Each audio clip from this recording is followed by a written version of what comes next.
பாவமோ உன் சாபம் தீரவே என் ஆயுள்மே சொல்லடி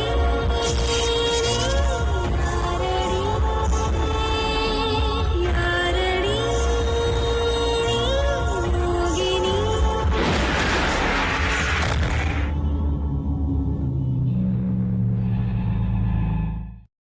ஸ்வேதா காக்கும் உங்க அண்ணன் பையனுக்கும் சீக்கிரமா கல்யாணம் நடக்கணும்னு வேண்டிக்கிட்டு இந்த மாலைய போடுங்க. வெண்ணிலா, என்ன ஆச்சுமா? செத்து போன என் அம்மா சத்தியமா சொல்ற, நான் எந்த தப்பு பண்ணல. சரி, அவதான் அவ்வளவு தூரம் சொல்றால, வாங்க கோயிலுக்கு போய் ஒரு எட்டு என்னன்னு பாத்துருவோம்.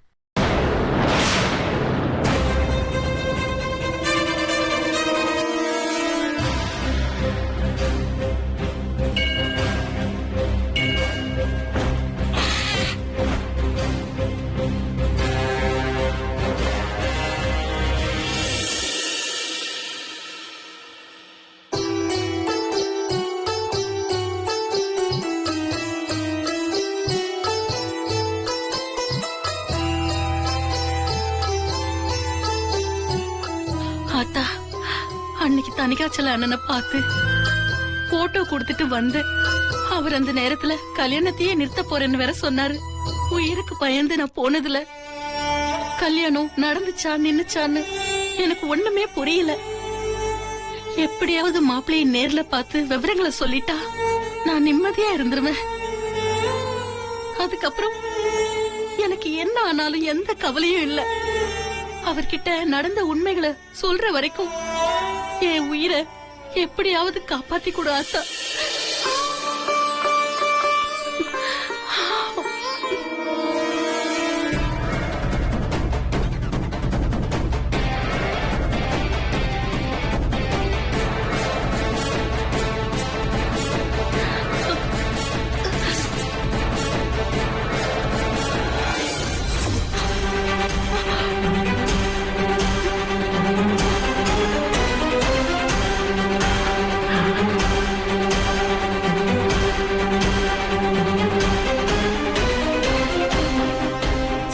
சொல்லுங்க. இந்த மாலையை எடுக்கணும், காலையில தான் கொண்டு வந்து போட்டோம். இப்ப எடுக்கலாமா? மாலை எடுத்தா வேண்டின காரியம் நடக்காதேம்மா. பரவாயில்ல சாமி, வேண்டினவங்களே நான் வேண்டவே இல்லைன்னு சொன்னதுக்கு அப்புறம் இப்ப அந்த மாலையை எடுத்தா என்ன? தயவு செஞ்சு எடுத்து கொடுங்க சாமி, இல்லனா நான் தான் தப்பு பண்ண மாதிரி ஆயிடும். நான் தான் வேண்டவே இல்லங்கறல்ல, திருப்பி என்ன ஏன் சொல்ற? தாராளமா எடுக்க சொல்லு. நீங்களே சொல்றப்போ நான் ஏன் கவலைப்பட போறேன்?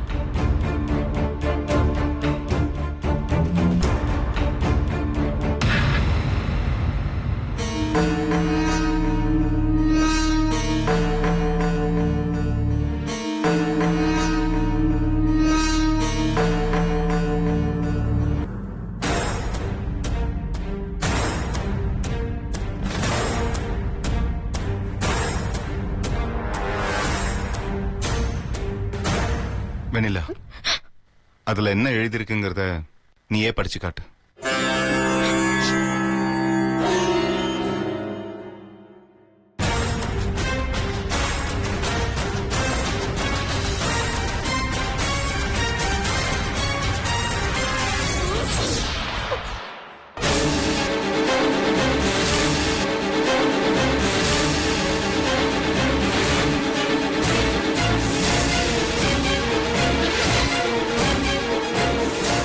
வெண்ணிலா, ஏன் முழிக்கிற?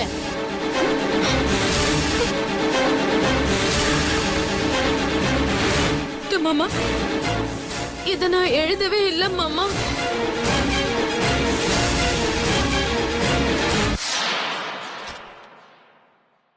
ஸ்வேதாவுக்கும் முத்து மாமாவுக்கும் கல்யாணம் நடக்க கூடாது.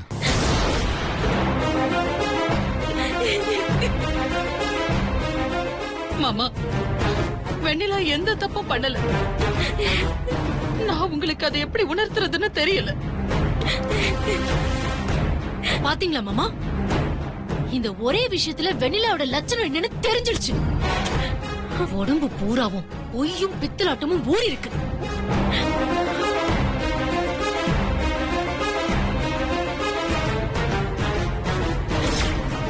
ஊரே கூடி இருக்கும் போது நாம பார்த்ததால பரவாயில்ல, இல்லனா அது இதுன்னு கதை கட்டுவா.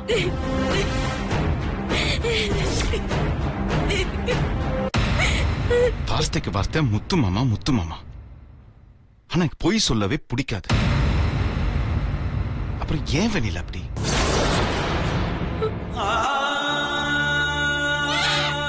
இல்லம்மா. இது பாரு, தயவு செய்து இதெல்லாம் பொய்யே உண்மையே இல்லைன்னு மட்டும் சொல்லாத. என்ன நான் கண்ணால பார்த்தது பொய்யா, இல்ல நீ இதை எழுதி அங்க மாட்டவே இல்லைன்னு பொய் சொல்ல? உன்கிட்ட லட்சம் தடவை வாய் ஓயிற வரைக்கும் சொல்லியிருக்கேன். உனக்கும் எனக்கும் கல்யாணம் நடக்கிறதுக்கு வாய்ப்பே இல்ல, நான் உன்னை அந்த நோக்கத்திலே பார்க்கலன்னு. அப்படி இருக்கிறப்போ இந்த கல்யாண விஷயத்துல மட்டும் ஏன் ஸ்வேதாவை பார்த்து பொறாமப்படுற?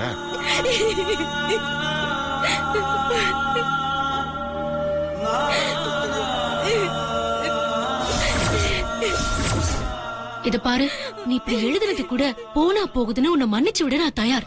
ஆனா தேவையில்லாம எங்க அம்மாவையும் சேர்த்து இதுல பழி போட்ட பாரு, அத மட்டும் என்னால மன்னிக்கவே முடியாது. சரி விடுமா, நடந்தது நடந்து போச்சு. வெண்ணிலா தான் தப்ப உணர்ந்து அழுகுறால.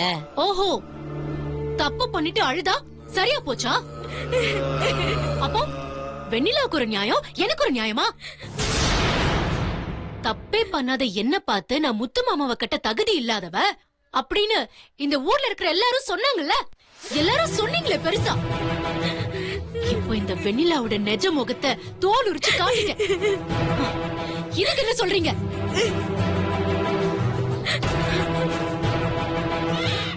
சரி ஸ்வேதா, நடந்தது தப்புதான். ஆனா அதுக்காக நீ இவ்வளவு கோவப்படாத. கொஞ்சம் பொறுமையா இரு ப்ளீஸ். இல்ல மாமா, என்ன நடந்தாலும் எனக்கு ஒரு நியாயம், வெண்ணிலாக்கு ஒரு நியாயமா? இதெல்லாம் ரொம்ப அநியாயம் மாமா.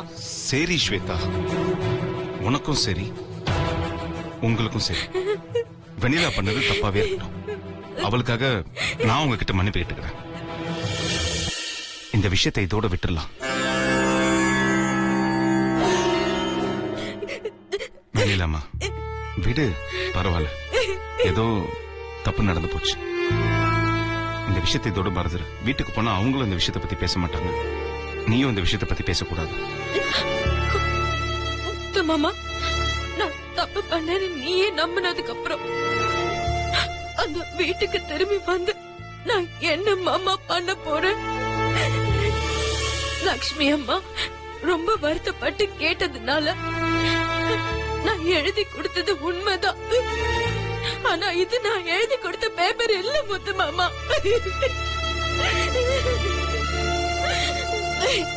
இந்த பழியோட வீட்டுக்கு வந்து அசிங்கப்பட எனக்கு விருப்பம் இல்ல. இதோ இந்த கோவில்ல வச்சுதானே நான் தப்புன்னு தெரிஞ்சது. இதே கோவில்ல இந்த ஆத்தா நான் தப்பு பண்ணலன்னு காமிச்சு கொடுக்கட்டும். அப்ப நான் வீட்டுக்கு வரேன். அது வரைக்கும் நான் கண்டிப்பா வீட்டுக்கு வர மாட்டேன். தயவு செஞ்சு என்ன வற்புறுத்தாத முத்து மாமா. என்ன பேசி வெண்ணிலா, இத பார், தயவு செய்து என்ன போட்டு படுத்தாத, புரிஞ்சுதா? உனக்காக தான் நான் இவங்க 2 பேர்கிட்டயும் இப்ப மன்னிப்பு கேட்டேன். இதுக்கு மேலயும் நீ இப்படி வீம்பு பிடிக்கிறது கொஞ்சம் கூட நியாயமே இல்ல. கிளம்பி வா, வீட்டுக்கு போலாம். வேண்டாம் முத்து மாமா, நான் தப்பானவனு இந்த ஆத்தா நினைச்சா நான் இங்கே பட்னி கிடந்து சாவுறேன். நீங்க எல்லாரும் போங்க. உனக்கு சொல்ல முதல்ல வீட்டுக்கு போயிட்டு அதுக்கப்புறம் என்ன வேணாலும் பேசிக்கலாம். இந்த பிரச்சனைய விடு, வீட்டுக்கு போலாம் வா.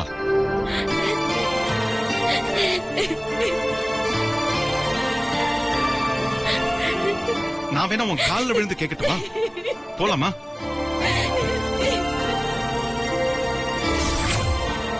ஓ, நான் உன் காலில் விழுந்து கேட்கட்டுமான்னு சொல்லி கூட உன்னால பதில் சொல்ல முடியாம நிக்கிறல்ல?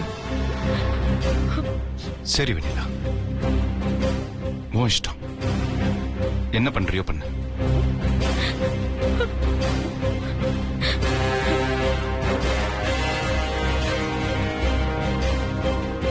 மாமா, மாமா, இத பாருங்க மாமா, அவதான் வீணா பிடிவாதம் பிடிக்கிறானா, நீங்களுமா இப்படி?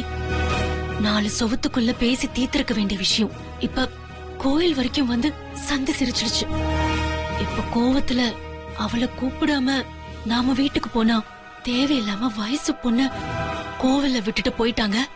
அவங்க அம்மா இருந்திருந்தா இப்படி எல்லாம் விடுவாங்களான்னு தேவையில்லாத பேச்செல்லாம் வரும் மாமா. வாங்க மாமா, நாம 2 பேருமா அவளை கூப்பிடலாம். தேவையில்லாம ஊர் மத்தியில உங்க பேர் கிடக்கூடாது. எனக்கு அதுதான் முக்கியம்.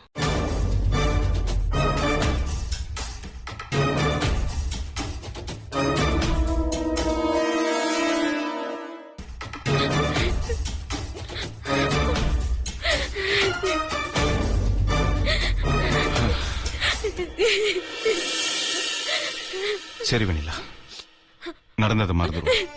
ஆனா உன்னை இங்க தனியா விட்டு போறதுக்கு எனக்கும் சரி ஸ்வேதாக்கும் சரி 2 பேருக்குமே மனசு வரல. இப்ப நான் பேசினதெல்லாம் என் தப்பாவே இருந்துட்டு போட்டோம், சரியா? மறந்துரு.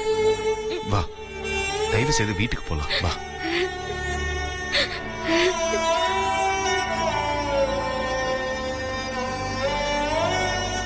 நான் உன் முத்து மாமா கெஞ்சி கேக்குறேன், வரமாட்டியா?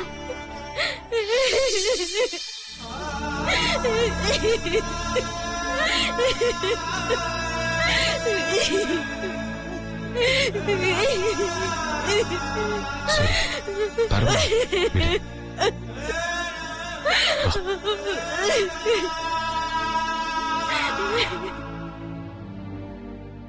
பாத்தீங்களாயா, பாத்தீங்களா? வெண்ணிலா பண்ணு தப்புன்னு தெரிஞ்சு முத்தரசனே அவளை விட்டுட்டு போயிட்டான். என் பொண்ணு போய் அவனை சமாதானப்படுத்தி கூட்டிட்டு வந்து இப்ப வெண்ணிலாவை கூட்டு போறான். என் பொண்ணு ஏதாவது தெரியாம பண்ணிட்டா உடனே அவளை தப்புன்னு சொல்லுவீங்களே. இப்பவாது அவளை பத்தி புரிஞ்சுக்கங்கய்யா. துரோகம் பண்ணவங்களே மன்னிச்சு ஏத்துக்கிற குணம் என் பொண்ணு கூட பிறந்தது. விலகுங்க.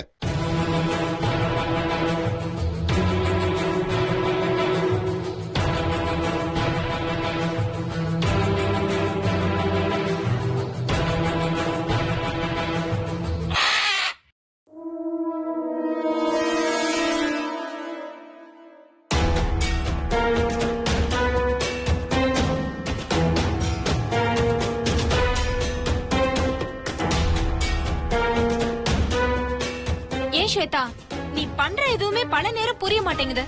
அதுவும் இன்னைக்கு எங்களுக்கு சத்தியமா புரியல. உனக்கு புரியாம போற அளவுக்கு என்ன நடந்துச்சு? இல்ல நான் தான் அப்படி என்ன பண்ணிட்டேன்? பின்ன வெண்ணிலாவை வீட்டை விட்டு துரத்துறதா உன் குறிக்கோள். இன்னைக்கு அது நடக்கவும் செஞ்சது. உன் மாமாவே அவளை கண்டுக்காம விட்டுட்டு வர ரெடியா இருக்கும்போது நீ எதுக்கு அவளை கூட்டிட்டு வந்த? பேசாம அந்த கோயிலே விட்டுட்டு வந்திருந்தா பிரச்சனையே இருந்திருக்காது. நான் பண்ற ஒவ்வொன்னுக்கும் ஒவ்வொரு அர்த்தம் இருந்தே தீரும். வெண்ணிலா, வெண்ணிலா, அங்க பாருங்க.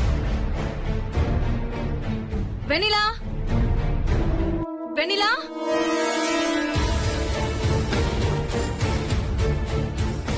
நான் ஏன் அப்படி செஞ்சேங்கிறத சொல்ல வேண்டியதில்லை. நேர்லயே புரிய வைக்கிறேன். என் கூட வாங்க.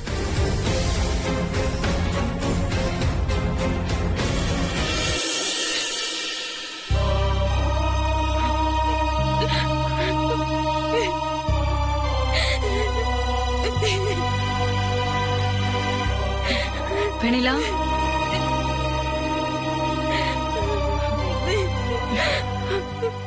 வெண்ணிலா. கலை,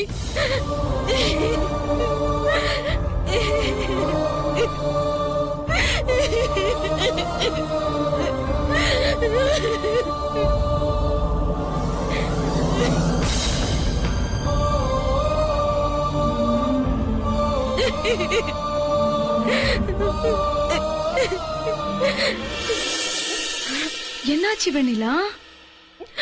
ஒரு நாள் நான் வீட்டுக்கு போயிட்டு வர்றதுக்குள்ள என்னென்னமோ நடந்திருக்கு. பிரச்சனை இருக்குன்னு தெரிஞ்சுதான் உன்னை பாக்குறதுக்காக நான் ஓடி வந்துட்டேன். நேத்து நான் காபி கொடுக்க போகும்போது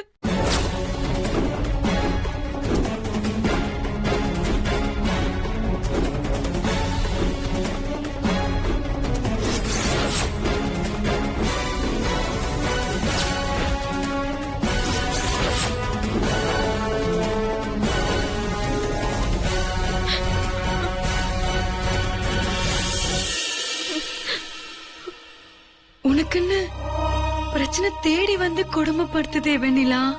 வர வர என்னால யாரையுமே நம்ப முடியல. லக்ஷ்மி அம்மா நேத்து வரைக்கும் என்னோட நல்லாதான் பழகிட்டு இருந்தாங்க. அவங்க இப்படி மாறுவாங்க நான் எதிர்பார்க்கவே இல்ல. பாம்பு அழகா இருக்குன்னு கொஞ்சம் முடியாது வெண்ணிலா. கிட்ட போனா அது கொத்தி தான் தீரும். நீ உன்ன மாதிரி மத்தவங்களையும் நினைக்கிற. அப்படி நினைக்காத வெண்ணிலா. இனிமேலாவது யாரு என்னன்னு பார்த்து பழகு. மனுஷங்களை விடு கலை. நான் கும்பிடுற சாமி கூட என்ன கை விட்டுடுச்சு. கோவில்ல வச்சு நான் அவமானப்பட்டு திரும்பி வந்தேன் தெரியுமா? எனக்கு வர வர உயிரோட இருக்கவே பிடிக்கல கலை. அம்மாவும் பாட்டியும் போன இடத்துக்கே போயிடலான்னு தோணுது. ஏய், சும்மா பைத்தியம் மாதிரி உளராத.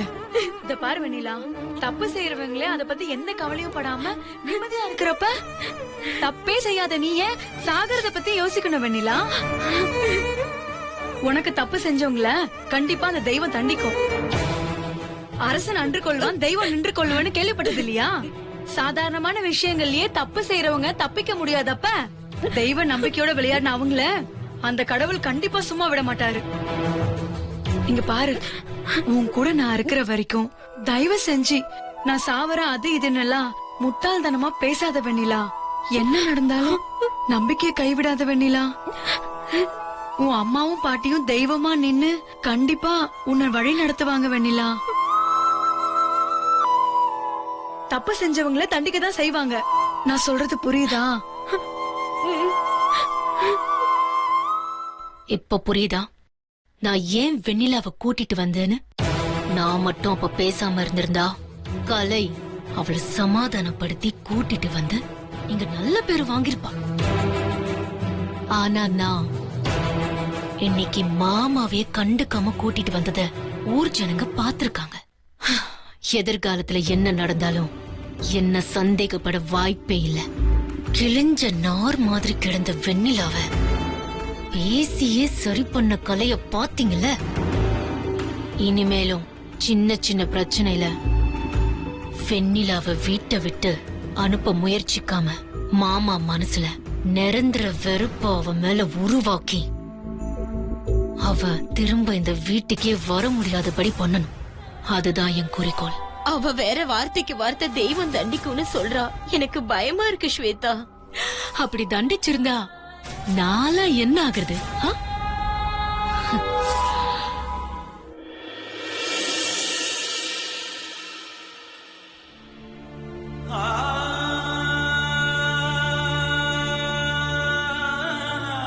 என் பொண்ணு ஆண்டு அனுபவிச்சு இருக்க வேண்டிய இடம். அநியாயமா அவளை கொன்ன படுபாவிங்களை பத்தி இன்னைக்காவது நான் மாப்பிள்ள கிட்ட சொல்லியே ஆகணும்.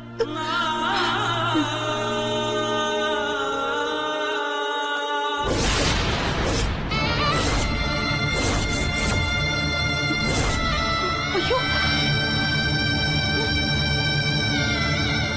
அம்மா அம்மா என்னம்மா? இங்க வாங்கல. அந்த போட்டோல இருக்கிறவரு தவறிட்டாரா? ஆமாமா, கொஞ்ச நாளைக்கு முன்னாடி தற்கொலை பண்ணி செத்து போயிட்டாருமா. தற்கொலையா?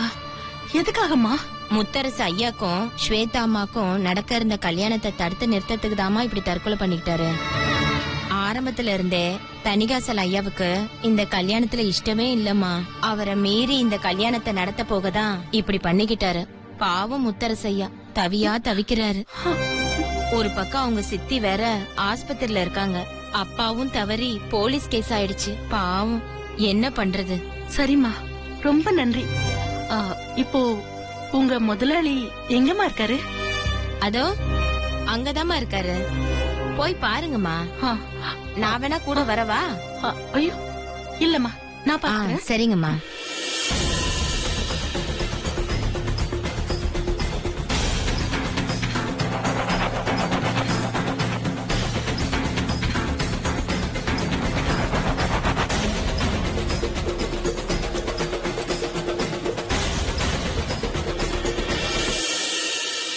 வேலை ஏன் நடக்கலங்கிறதுக்கு காரணம் சொல்றதை விட வேலையை எப்படி நடத்தி முடிக்கிறதுங்கிறதுக்கு வழி சொன்னீங்கன்னா நானும் அதை செஞ்சுட்டு போவேன்.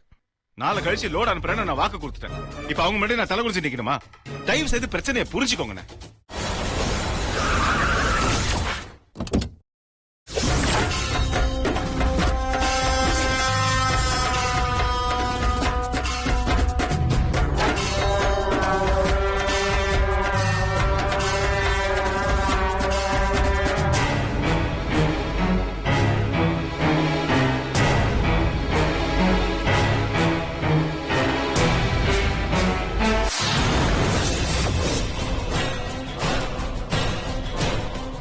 மாப்ள நீங்க வர சொன்னதா மருது சொன்னாப்ல. ஆமா மாமா, ஹாஸ்பிட்டல் கொஞ்சம் பணம் கட்ட வேண்டியிருக்கு.